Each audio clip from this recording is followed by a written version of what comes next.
رہیں گے مصدق ملک صاحب، سابق ترجمان وزیر اعظم پاکستان، رہنما پاکستان مسلم لیگ نواز ہمارے ساتھ موجود ہیں، معاون خصوصی برائے سی ڈی امور علی نواز ایوان صاحب موجود ہیں۔ جو کل قومی سلامتی کمیٹی کی میٹنگ ہوئی ہے ڈاکٹر صاحب، اس حوالے سے تو بہت ساری باتیں ہو بھی گئی ہیں، حکومت کا موقف بھی آ گیا، وزیر اعظم صاحب آئے کیوں نہیں آئے اس پہ بھی بحث ہو گئی، دونوں جو سائڈز ہیں وہ اپنی اپنی بات کہہ رہی ہیں، لیکن بہرحال جو بھی ہے کل وہ بریفنگ ہو گئی، ایک اور بریفنگ ہونی ہے۔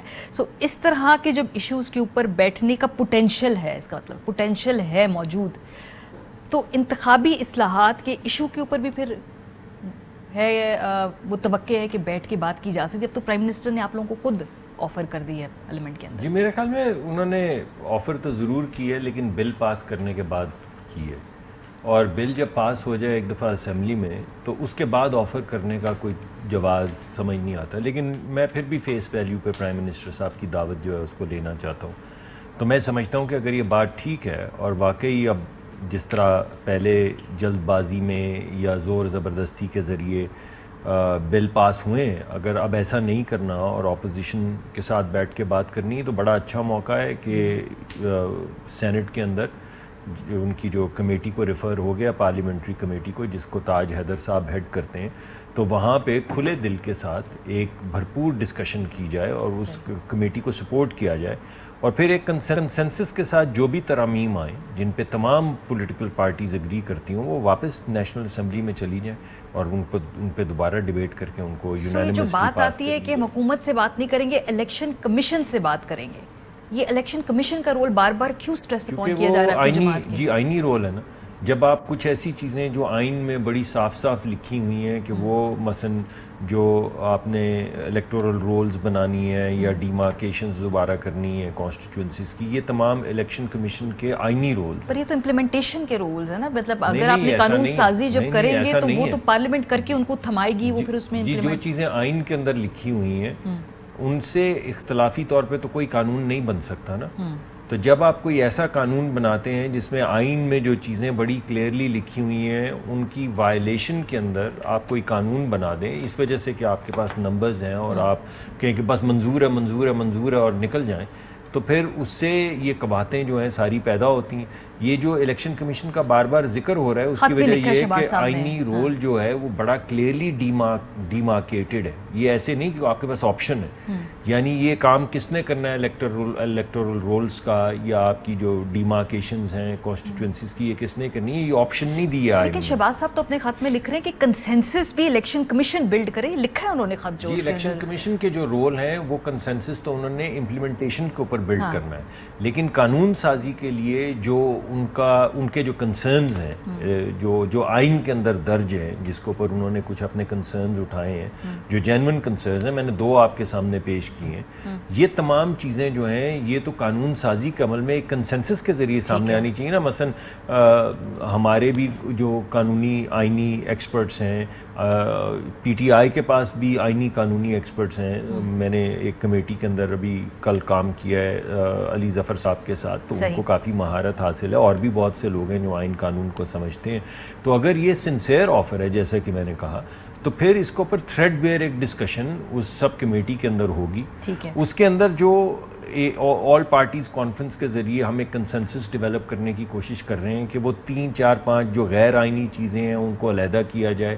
جو ملک کے اندر ہمارے آپ نے دیکھا آر ٹی ایس کبھی بیٹھ جاتا ہے، کبھی فوگ آؤٹ ہو جاتا ہے، انہیں بلا لینا آل پارٹی کانفرنس کے اندر بھی حکومت کو بھی آپ دعوت دے دیں، میرا خیال تھا دعوت دے دیں گے اس ایشو کے اوپر۔ میرا ذاتی خیال یہ ہے کہ اب کیونکہ آج تاج حیدر صاحب سے بڑی تفصیلی گفتگو ہوئی ہے، ایک کانفرنس ہو رہی تھی اس کے اوپر ریفارمز کے اوپر، اور اس کے اندر تاج حیدر صاحب نے تمام بات جو شرکاء تھے، میرا خیال ہے 40-50 شرکاء تھے، شاید پلڈیٹ نے وہ کانفرنس کی ہوئی تھی، اس کے اندر انہوں نے بالکل سامنے بتایا کہ حکومت کے تمام اراکین اس کے اندر آ رہے ہیں اور تمام سیاسی جماعتوں کی اس کے اندر چلیں، یہ تو پھر بڑی اچھی بات ہے، یہ تو ایک کانفیڈنس بلڈنگ جی تفصیلی گفتگو ہوگی۔ لیکن میں دوبارہ سے وہی بات کروں گا کہ دیکھیں یہ سینسیٹیو چیزیں ہوتی ہیں نا، آپ نے غیر آئینی جو چیزیں ان کو تو چھوڑ دیں، ان کو پر تو میں نے آپ کو پہلے جواب دے دیا، مگر اگر آپ کوئی ایسی چیزیں کرنا چاہتے ہیں جس کے بعد الیکشنز غیر متنازع ہوں تو پھر ضروری یہ ہے کہ وہ ایک کنسنسس کے ساتھ ڈیولپ ہوں، اور اگر اس میں تھوڑا وقت لگ جائے تو لگ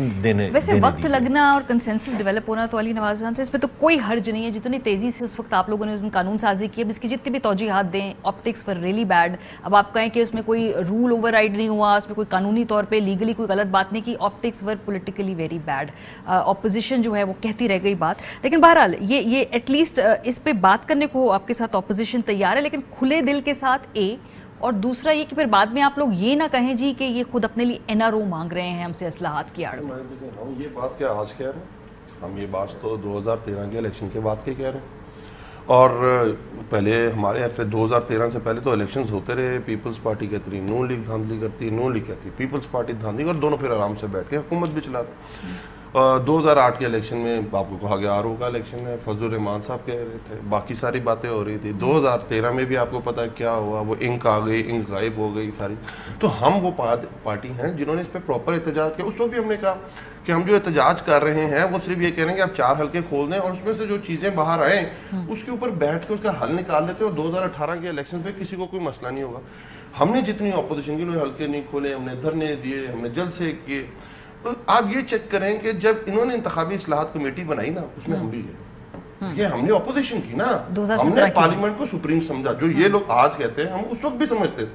ہم اس انتخابی کمیٹی میں اس وقت بھی ہم نے الیکٹرانک ووٹنگ مشین کی بات کی، اس وقت بھی ہم نے اوورسیز پاکستانیز کی بات کی، اس وقت بھی یہاں کے ووٹر بیسڈ آپ کی ڈیلیمیٹیشنز ہونی چاہیے. انہوں نے نہیں مانی. ٹھیک ہے، نہیں مانی. انہوں نے لیا، یہ سمجھتے تھے RTS بہت اچھا سسٹم ہے، RTS پہ انہوں نے بہت ساری انویسٹمنٹ کی. اب ان کی بہت سارے خدشات ہیں RTS کے بارے میں. ہم جب سے آئے ہم کہتے ہیں انتخابی اصلاحات ہونی چاہیے. آئیں بیٹھتے ہیں، ہم سمجھتے ہیں کہ جو آگے فیوچر ہے EVM کا، ہمارے نیبرنگ کنٹری ہے، 1.25 ارب کی آبادی ہے، ہو جاتا ہے. ہم یہ کہتے ہیں کہ فیز وائز ہونا چاہیے. بالکل ٹھیک بات ہے، فیز وائز ہونا چاہیے. ابھی لوکل گورنمنٹ الیکشنز آ رہے ہیں، بائی الیکشنز آ رہے ہیں، اس کے اندر جج کر لیتے ہیں، بیٹھ جاتے ہیں. کیا تیار ہے آپ لوگ کا EVM سسٹم اس وقت کرنے کے لیے؟ ہم نے اس کے کام کرنا تو آج سے شروع ہوا نا، 2010 سے شروع ہوا ہے. اور ہم یہی تو کہہ رہے ہیں کہ ہم نے مشین بھی رکھی نیشنل اسمبلی کے اندر، آئیں اسے چیک کریں. اگر سمجھتے ہیں غلط ہے، ہو سکتا ہے غلط ہو، شاید آپ کے بہت اچھی رائے ہو، بٹ جب آپ یہ کہہ دیتے ہیں کہ ہم نے الیکشن کمیشن کے بیٹھ کے ہم نے بات کرنی ہے، جس الیکشن کمیشن کے سامنے ابھی اس کی کوئی 6 مہینے بھی نہیں گزرے، میرے ساروں نے مل کے جلسہ کیا پھر باہر، اور اس کو کتنا کرٹیسائز کیا. یہی تو بات ہے جس کو ہم آگے لے کے چلتے ہیں. پھر دیکھیں بات ہے کیا، بات دراصل یہ ہے کہ آگے ہم بڑھنا چاہتے ہیں. دیکھیں ایوولوشنری پروسیسز ہوتے ہیں. آج بھی RTS کو یہ شاید بہتر کرنا چاہتے، یہ RTS سے خدشات ہیں، کچھ بھی نہیں ہوگا، دوبارہ RTS ہی ہوگا نا جو انتخابی اصلاحات کر کے گئے. ہم کہتے ہیں، خان صاحب نہیں کہتے تھے، پرائم منسٹر صاحب کہتے نہیں، پرائم منسٹر نے فلور آف دا ہاؤس آ کے کہا کہ آئے بیٹھتے ہیں، مذاکرات کرتے ہیں اس کے، اور شاید آپ کے پاس اچھی کوئی رائے ہو. اگر آپ پھر اس کو کسی چیز سے باؤنڈ کرتے ہیں تو اس کا مطلب ہے پروسیس چلنے نہیں دینا چاہتے. لیکن اب تو بیٹھیں گے نا، بات کریں گے. پہلے تو یہ بات ہی نہیں کرنا چاہ رہے تھے. مصدق بھائی نے بالکل ٹھیک بات کی. دیکھیں مصدق بھائی نے جو رستہ بتایا ان کے باقی لیڈرز نہیں بتا رہے. مصدق بھائی دیکھیں، میں لوکل گورنمنٹ الیکشن، مصدق بھائی آپ کو یاد ہوگا 2015 میں ہوئی، سپریم کورٹ کے کہنے کے اوپر ایک لا بلڈوز کیا گیا، جو ابھی ہمیں کہتے ہیں نا بلڈوز کیا گیا، اس وقت بلڈوز کیا لوکل گورنمنٹ ایکٹ 2015 کو. جب یہ پہنچا سینٹ کے اندر تو اعتزاز احسن صاحب نے باقی پارٹیوں سے اس کے اوپر اعتراض لگایا، وہ ترامیم کے ساتھ دوبارہ نیشنل اسمبلی آیا. یہ ایک قانون کے اندر طریقہ دیا گیا ہے، جو انہوں نے کہا کہ تاج حیدر صاحب کے نیچے کمیٹی بنی ہوئی ہے، آپ اس کے اندر آئیں، اپنی ترجیحات دیں، آئیں بیٹھیں حکومت کے ساتھ. تو پھر بھی اسٹینڈنگ کمیٹی میں آپ کو بیٹھنا ہی پڑے گا نا، اور ادھر آگے آپ ہم میل کی ادھر سے پاس کر کے دوبارہ نیشنل اسمبلی لے آئیں گے. ہم تو یہ چاہتے ہیں کہ آگے کی طرف بڑھے. آپ RTS سے بھی خوش نہیں ہیں تو کوئی نیا نظام بھی لانا پڑے گا نا. تو یہ تو نہیں ہو سکتا RTS بھی ختم ہو جائے، EVM بھی نہ آئے تو پھر الیکشن ہوگا، انک بھی غلط لگتی ہے تو ہوگا کیا فیوچر کے اندر. ڈاکٹر صاحب جو بات کرتے ہیں نا وہ ٹیکنیکل بیسس پہ کرتے ہیں. مجھے بہت سارا پولیٹیکل ریٹورک بہت زیادہ ہے. میں اس پہ حقیقت اور پولیٹیکل ریٹورک میں آپ کے سامنے کچھ چیزیں لانا چاہتا ہوں نا اس کا. اور یہ کوئی میں ٹیکنیکل بات نہیں کرنے کی کوشش کر رہا، نہ میں ٹیکنیکل بات کر رہا ہوں. دیکھیں ہمیں یہ یقین ہے، یعنی ہمیں شک نہیں ہے کہ یہ جو EVM ہے، الیکٹرانک ووٹنگ مشینز جو ہیں، یہ الیکشن کو چوری کرنے کا ایک نیا طریقہ ہے.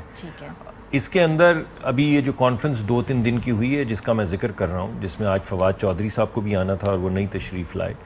یہ جو کانفرنس ہو رہی ہے، اس کانفرنس کا مقصد ہی یہ تھا کہ پوری دنیا کے ایکسپرٹس کو بلایا جائے اور ان سے پوچھا جائے کہ EVM جو الیکٹرانک ووٹنگ مشین ہے، اس کا ایکسپیرینس کیا ہے.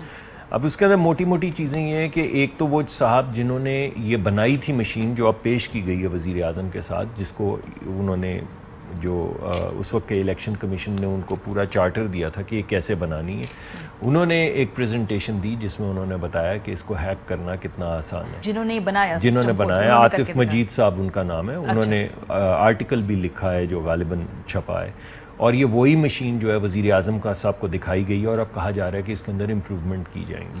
اس کے علاوہ یہ جو الیکٹرانک ووٹنگ مشین کا نظام ہے یہ جرمنی واپس رول بیک کر چکا ہے، فرانس رول بیک کر چکا ہے، فن لینڈ رول بیک کر چکا ہے، نیدرلینڈز رول بیک کر چکا ہے. یونائٹڈ کنگڈم نے ایک ایکسپیریمنٹ کیا، ابھی بھی وہ پائلٹ کر رہے ہیں. سوال یہ پیدا ہوتا ہے کہ وہ تمام ممالک دنیا کے جہاں پہ ایک یوبیکوٹس انفارمیشن سسٹم موجود ہے اور انفارمیشن سیکیورٹی کے بے پناہ ان کے پاس وسائل بھی ہیں، ٹیکنالوجی بھی ہے، اگر وہاں پہ یہ چیزیں ہیک ہو رہی ہیں، مثلا جان سٹیورٹ کا ایک پروگرام ہے، اگر جو آپ کے سامعین ہیں وہ HBO میں جا کے دیکھ سکتے ہیں. اس پہ ڈیٹا پروٹیکشن پہ یہ ڈیٹا ہینڈل کیسے ہوگا، اس پہ میرے بھی سوالات ہیں. لیکن میرا پھر ایک اور کویشچن ہے، اگر الیکٹرانک ووٹنگ مشین نہیں ہے تو پھر اس کے متبادل کے طور پہ آپ لوگ جو ہیں، دیکھیے جو اہم ترین خبریں اب ایک کلک کی دوری پر، ہر لمحہ باخبر رہنے کے لیے سبسکرائب کریں ہمارا YouTube چینل. اپنے موبائل فون سے ملکی اور بین الاقوامی اہم خبروں تک رسائی کے لیے ڈاؤن لوڈ کیجیے موبائل ایپ. باموثوق ذرائع سے مصدقہ خبروں، تجزیوں اور تبصروں سے مستفید ہونے کے لیے وزٹ کیجیے پاکستان کی سب سے بڑی news website. ARY news پہنچا رہا ہے خبریں سب سے پہلے آپ تک، تاکہ آپ رہیں ہر لمحہ باخبر.